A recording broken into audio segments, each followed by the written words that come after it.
Assalamualaikum warahmatullahi wabarakatuh. Perkenalkan, nama saya Muhammad Jufri. Mahasiswa semester 3 program studi teknik informatika. Pada kesempatan ini, saya akan membahas beberapa topik penting dalam filsafat, yang merupakan landasan bagi pemikiran rasional dan intelektual umat manusia. Dengan membahas semua ini, saya berharap kita bisa mendapatkan pemahaman yang lebih mendalam tentang peran filsafat dalam perkembangan pemikiran manusia, ilmu pengetahuan, dan kehidupan kita sehari-hari. Selamat menyaksikan. Definisi filsafat. Apa filsafat itu? Filsafat berasal dari bahasa Yunani, philos, yang berarti cinta, dan sophia, yang berarti kebijaksanaan. Secara etimologis, filsafat adalah cinta akan kebijaksanaan.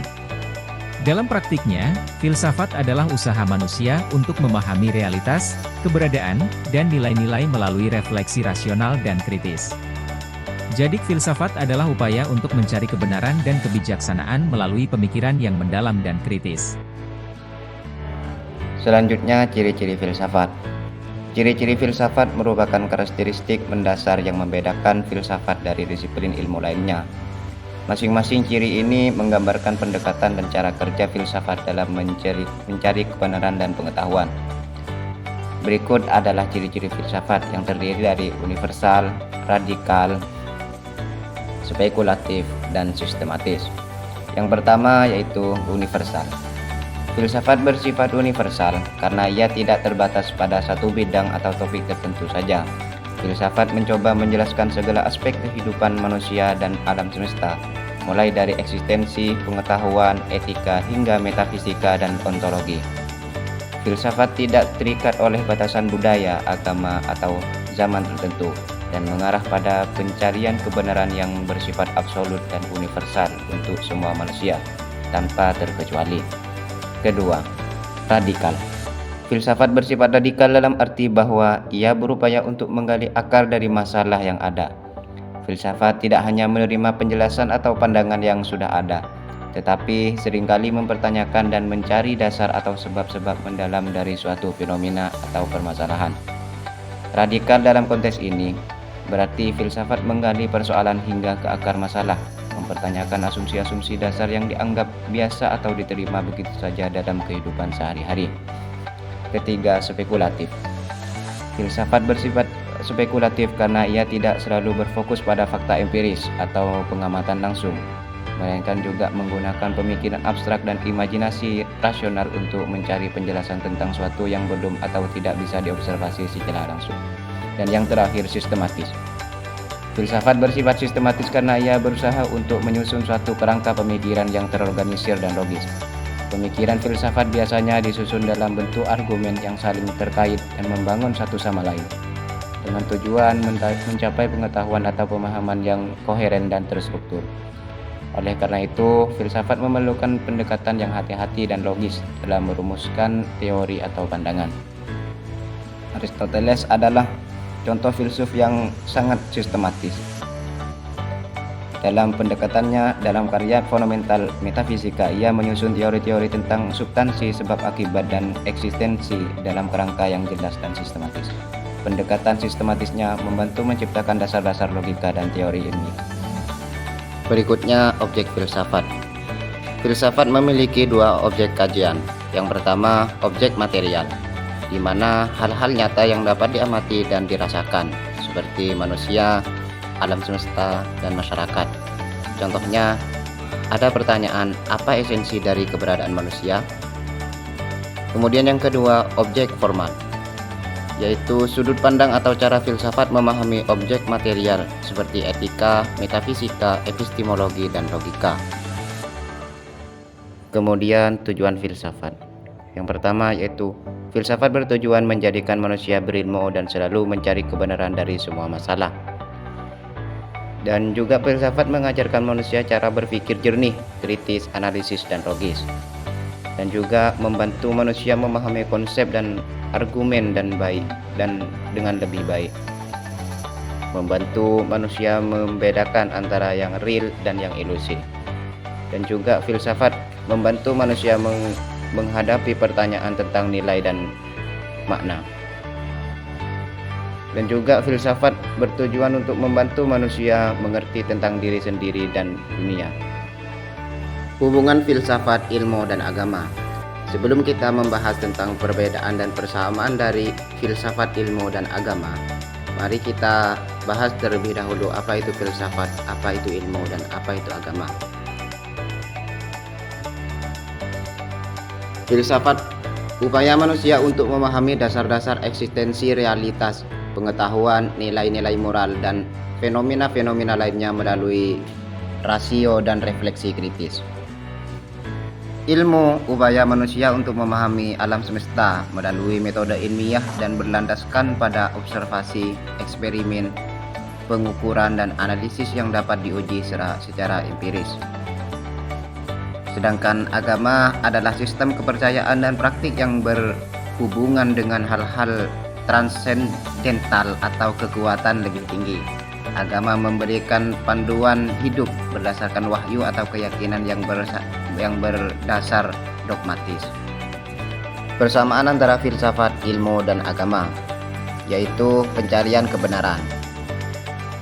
Artinya, filsafat, ilmu, dan agama, ketiganya meskipun dengan cara yang berbeda, ketiganya tersebut memiliki tujuan dan pencarian kebenaran atau pemahaman yang lebih baik tentang realitas, kehidupan, dan dunia.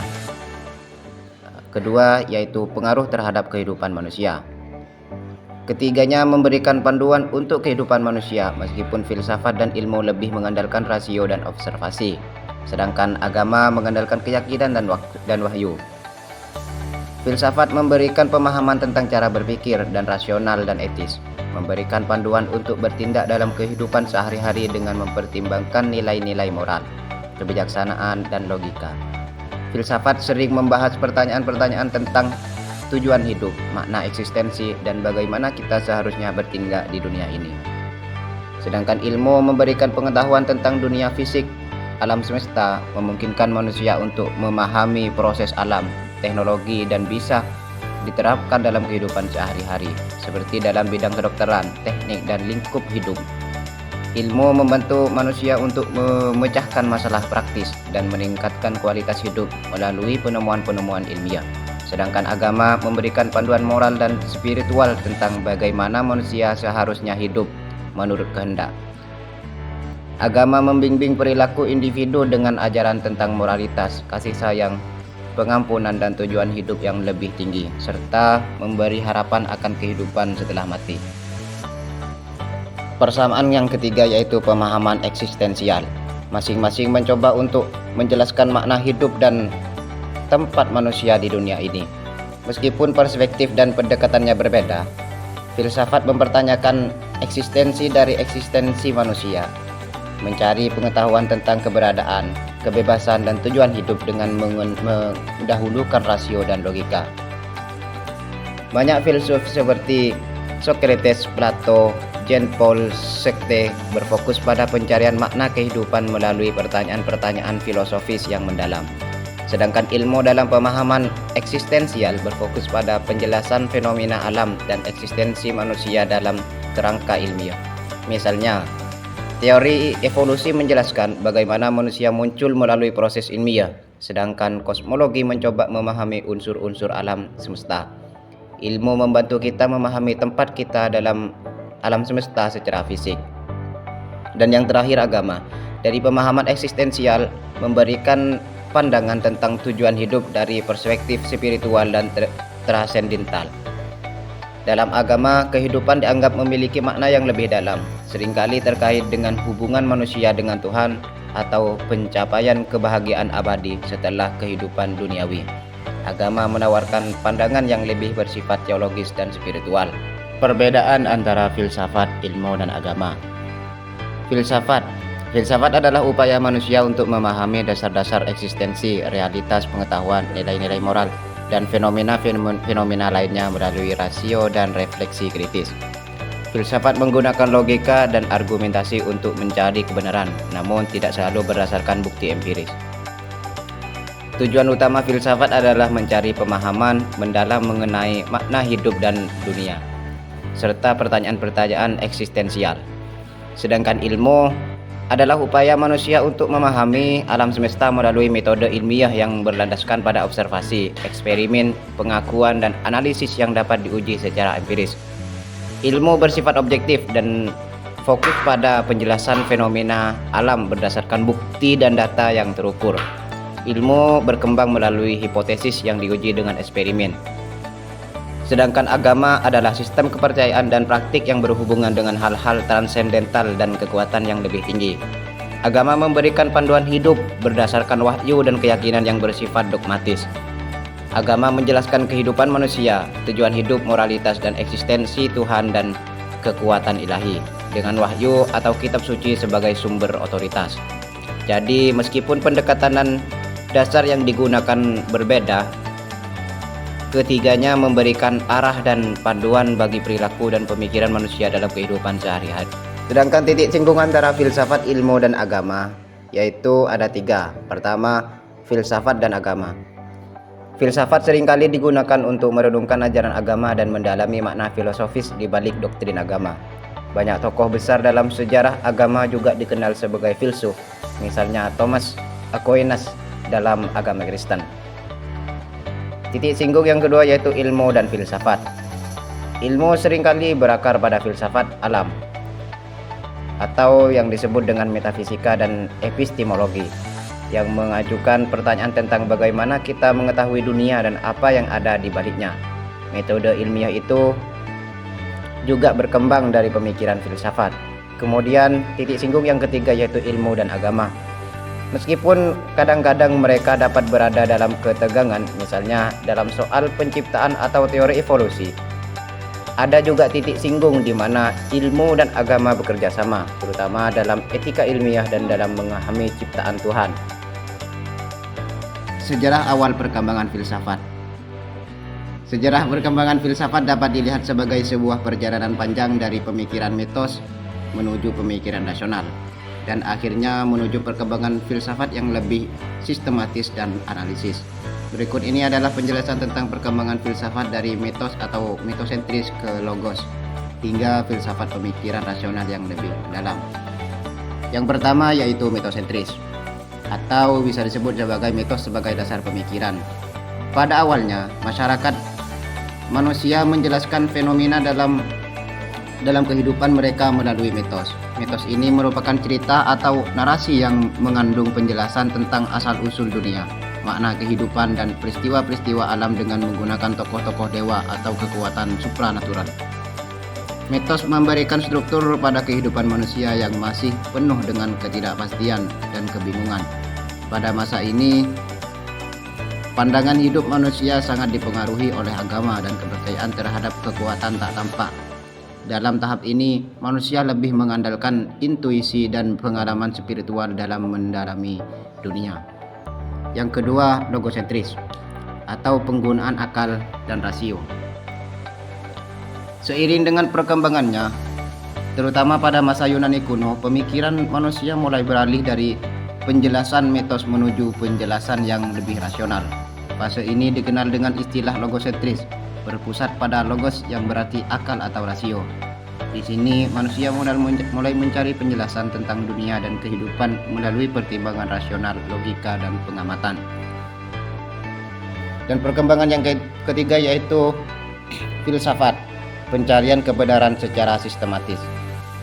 Setelah periode logosentris, filsafat berkembang lebih lanjut dengan menekankan pada pemikiran sistematis, logika, dan metodologi yang lebih kompleks. Pada titik ini, filsafat menjadi suatu disiplin yang lebih terstruktur dengan pembagian yang jelas antara berbagai cabang pemikiran seperti etika, metafisika, epistemologi, dan logika. Pembahasan selanjutnya yaitu filsafat Prasokrates atau peralihan dari mitos ke rasio. Seiring dengan berjalannya waktu, pemikiran rasional mulai berkembang yang dikenal dengan istilah logos. Pemikiran rasional inilah yang menjadi cikal bakal filsafat. Sekitar abad ke-6 sebelum Masehi, filsuf pertama muncul di Yunani yang mencoba mencari penjelasan rasional tentang dunia. Mereka dikenal sebagai filsuf Prasokrates, dan mereka lebih memfokuskan pada kosmologi atau asal-usul dunia daripada pertanyaan-pertanyaan moral atau etis. Berikut beberapa filsuf para pra-Socrates yang terkenal antara lain Thales. Thales dianggap sebagai filsuf pertama dalam tradisi filsafat barat. Ia berusaha menjelaskan alam semesta tanpa merujuk pada mitos atau dewa-dewa. Thales berpendapat bahwa air adalah elemen besar yang menjadi asal mula segala sesuatu. Menurutnya, segala sesuatu di dunia ini berasal dari air dan kembali ke dalamnya, karena air adalah substansi yang paling mendasar dan paling banyak ditemukan di alam. Yang kedua yaitu Anaximenes. Anaximenes adalah murid Thales dan lebih mengembangkan gagasan tentang elemen dasar. Namun ia menolak gagasan bahwa air adalah prinsip utama. Anaximenes berpendapat bahwa ada suatu prinsip yang lebih dasar yang ia sebut apeiron, yang berarti yang tak terbatas atau yang tak terhingga. Menurutnya alam semesta berasal dari dan kembali ke apeiron yang tidak terdefinisikan tanpa batasan atau bentuk yang tetap.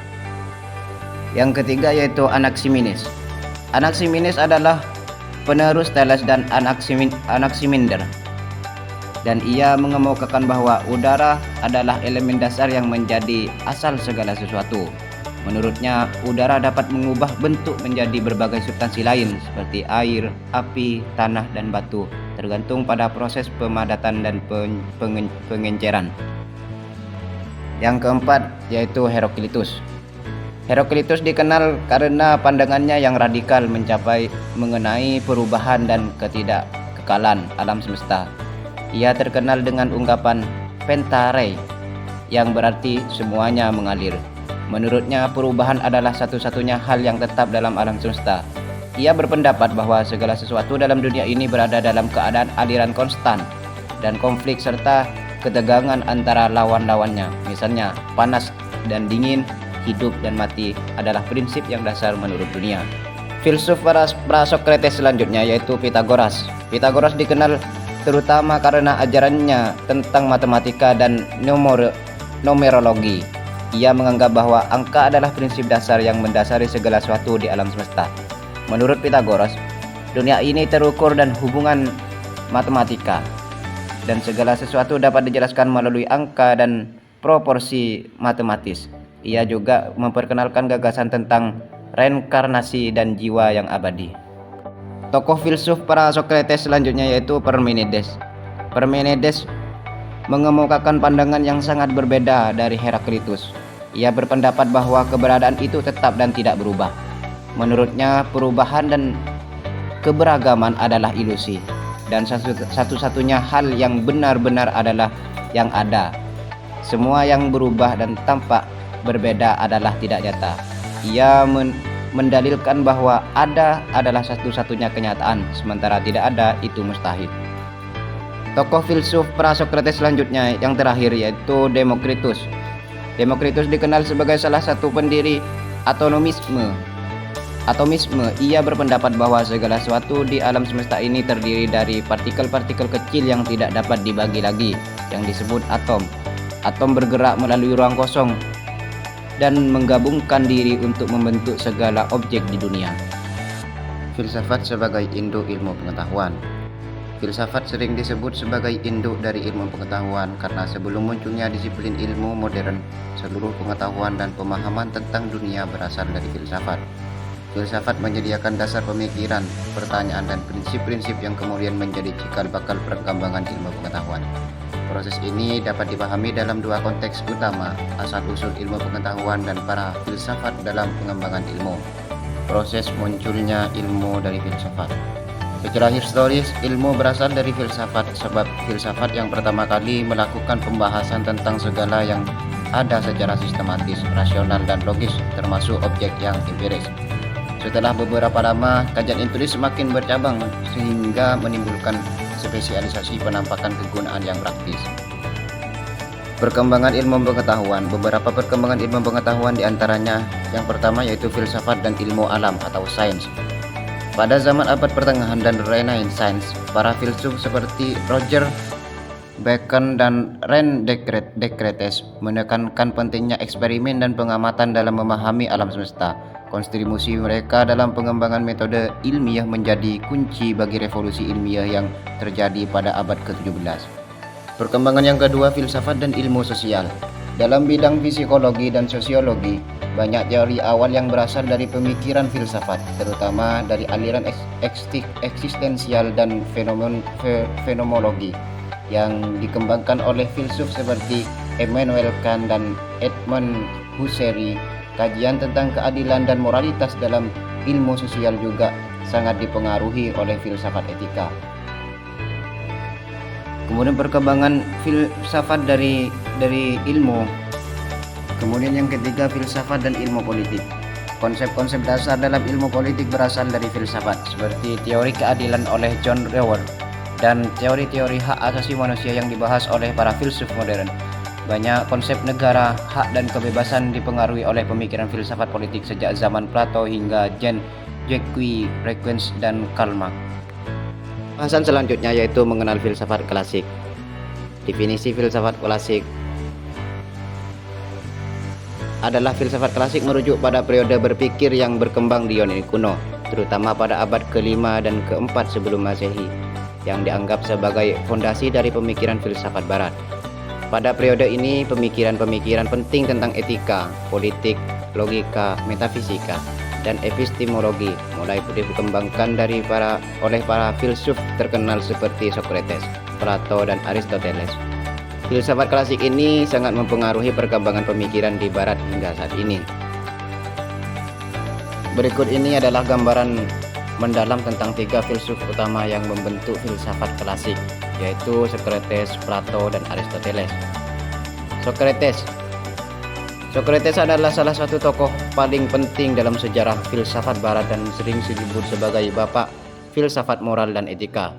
Meskipun tak meninggalkan tulisan-tulisan, pemikirannya sangat berpengaruh dan kita mengenal banyak ajarannya melalui karya-karya murid-muridnya, terutama Plato. Konsep utama Socrates, metode dialektika, itu hidup yang dipaksa. Socrates menekankan pentingnya refleksi diri dan pencarian kebenaran dalam hidup. Ia percaya bahwa hidup yang tidak dipaksa, yang tidak mencari makna dan tujuan, tidak layak dijalani. Kemudian konsep utama dari Socrates yaitu etika dan kebijakan. Yang mencetuskan filsafat klasik yaitu Plato. Plato adalah murid Socrates yang paling terkenal. Ia mendirikan sekolah filsafat pertama di dunia barat, akademi di Athena. Pemikiran Plato berkembang dalam banyak bidang, tetapi ia paling dikenal dengan teori idealisme dan teori negara ideal.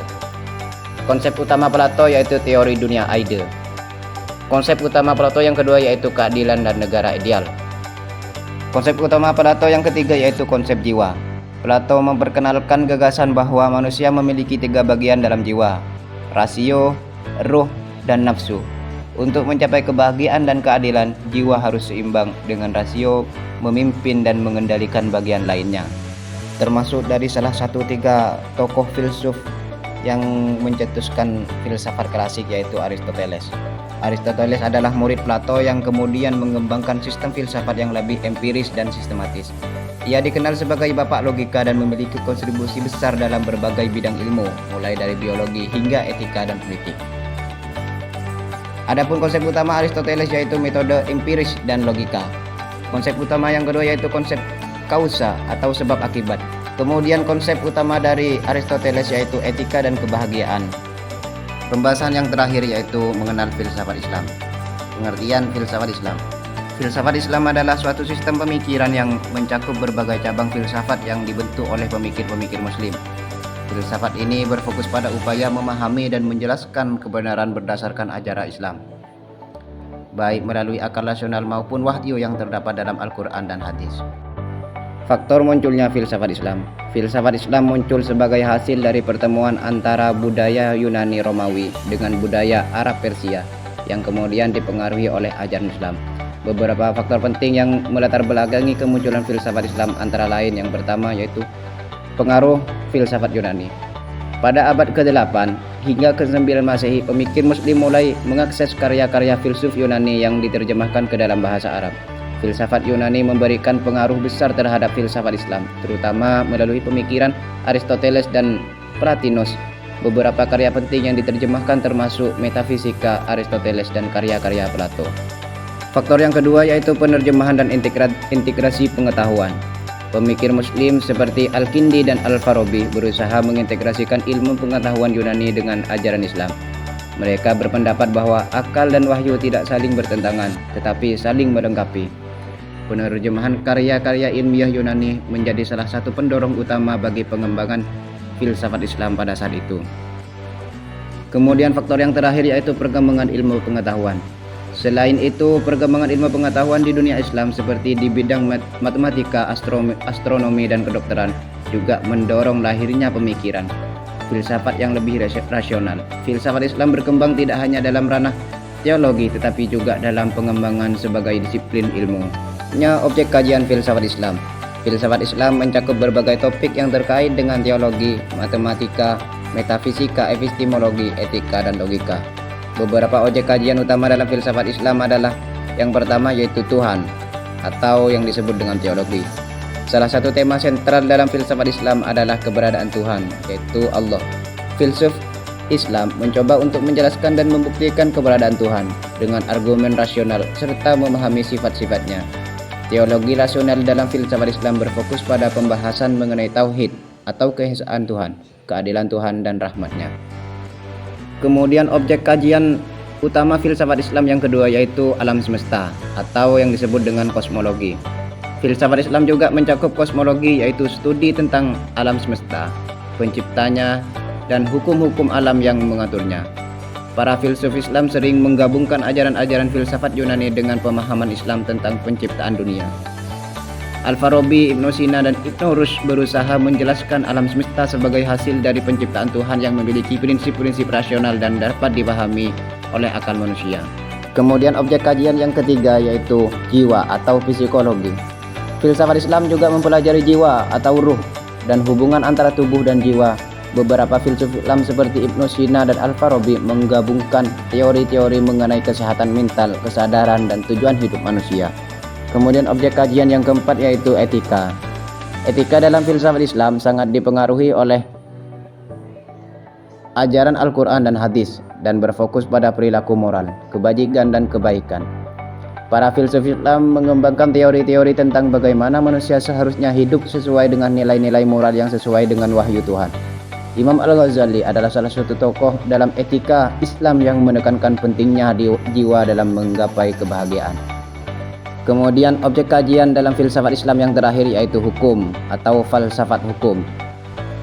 Filsafat Islam juga membahas mengenai hukum Islam atau syariah dan penerapannya dalam kehidupan sosial. Para filsuf Islam seringkali berpendapat bahwa syariah adalah manifestasi dari keadilan Tuhan yang seharusnya diterima dan diterapkan oleh umat manusia. Mengacu pada pembahasan yang terakhir yaitu pemikiran filosofis Muslim tentang penciptaan. Beberapa filsuf besar dalam tradisi Islam memiliki pandangan yang mendalam mengenai penciptaan dan hubungan antara Tuhan dan alam semesta.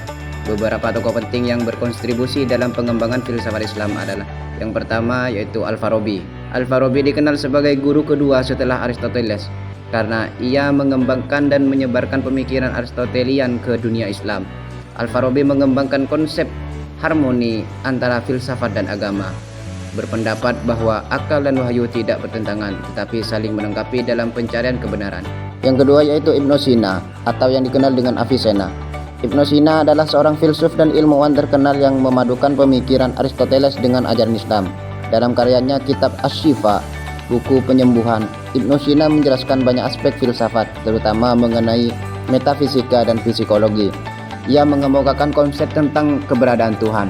Al-Ghazali adalah seorang teolog dan filsuf yang menulis banyak karya yang mengkritisi filsafat Yunani, terutama filsafat Aristotelian. Ibnu Rushd atau Averroes. Ibnu Rushd adalah seorang filsuf yang sangat terpengaruh oleh pemikiran Aristoteles.